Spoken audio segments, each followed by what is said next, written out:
Pas si nombreux, motivés, c'est vrai, je passais par hasard ici.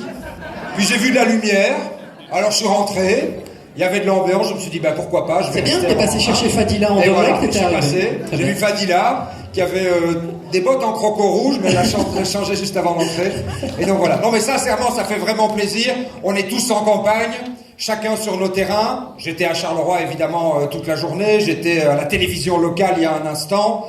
Mais ça me fait extrêmement plaisir de faire ce petit crochet par Molenbeek. D'abord parce que je ne pouvais pas ne pas être là, d'abord parce que c'est Laurette qui me l'a demandé. Et c'est pas un mystère, je ne peux rien refuser à Laurette. Ah oui, quand Laurette demande... C'est une faiblesse que j'ai, je ne peux rien refuser à Laurette. J'ai eu l'immense bonheur de travailler pendant 6 ans à ses côtés au gouvernement fédéral, de la voir vivre, travailler, se battre comme vice-première ministre fédérale, et ça a été pour moi une expérience politique et humaine extraordinaire. J'ai appris tant de choses, j'en ai, voilà, et Laurette le sait, j'en ai conçu pour elle et pour son travail et son engagement une admiration sans borne. Tu disais c'était Madame Santé, mais ça a aussi été Madame Emploi, ça a été Madame Justice, ça a été Madame Sécurité Sociale, et je peux vous dire que contre les libéraux dans le gouvernement, elle veillait sur la sécurité sociale comme une louve veille sur ses louveteaux. Et il n'y a pas 1 millimètre de la sécurité sociale qui a été abîmé quand Madame Laurette Onkelings était ministre des Affaires sociales. Et puis vous avez vu, il a suffi qu'on soit mis dehors.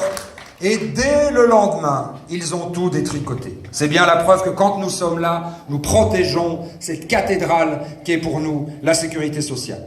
Et puis à supposer même que j'ai pu dire non à Laurette, par hypothèse, c'est tout à fait impossible, mais je n'aurais pas pu dire non à Catherine qui m'a téléphoné juste dans les 3 minutes 50 qui ont suivi, parce que j'ai aussi pour Catherine son engagement, sa volonté, sa détermination, une admiration sans borne. Alors je suis ici à Molenbeek, et très heureux d'être à Molenbeek, mais être à Molenbeek pour moi c'est être un peu dans tout Bruxelles, et donc je voudrais vous dire aussi que comme Carolo, comme Wallon présent à Bruxelles, très attaché à la solidarité entre Wallonie et Bruxelles, je suis aujourd'hui aux côtés, nous sommes aujourd'hui aux côtés d'Eric à Anderlecht, et Laurette, moi j'ai pris mon copion pour n'oublier personne, de Vanessa Oderghem, de mon vieil ami Yonek à Berchem-Saint-Agathe, de Philippe, évidemment, à Bruxelles, de mon ami Rachid à Etterbeek, de notre grand Rudy à Evere, de Marc-Jean à Forêt, de Michel à Gansoren, de Béa à XL, de Xavier à Jette, de notre chef de groupe et fabuleux leader de l'opposition, Ahmed à Kuckelberg,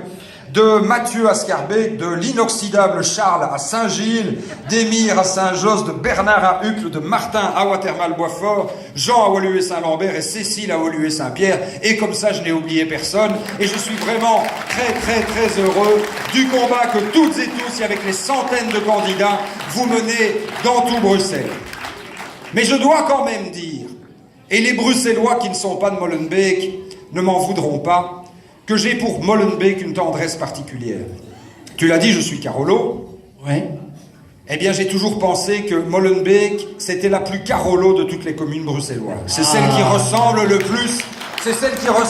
plus, à la ville dont je viens. Ça fait plaisir. C'est une grande ville qui fut une grande ville industrielle et ouvrière, et un haut lieu des luttes sociales menées à Bruxelles. C'est ici que des grands acquis sociaux ont été acquis par les luttes ouvrières dès le 19e siècle. C'est une grande ville carrefour, une grande ville multiculturelle, comme l'est Charleroi, beaucoup plus que on ne le sait à l'extérieur. C'est 138 nationalités aussi à Charleroi et des communautés extrêmement diversifiées.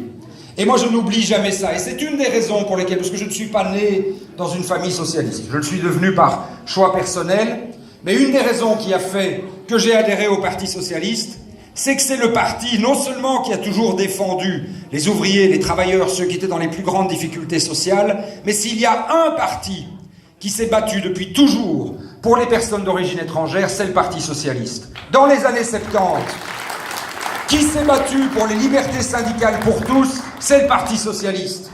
Dans les années 80, qui a fait que le racisme soit considéré comme un délit et pénalement condamnable, c'est le Parti socialiste, et c'était évidemment la fameuse loi écrite par notre ami Philippe Moreau. Qui a fait encore dans les années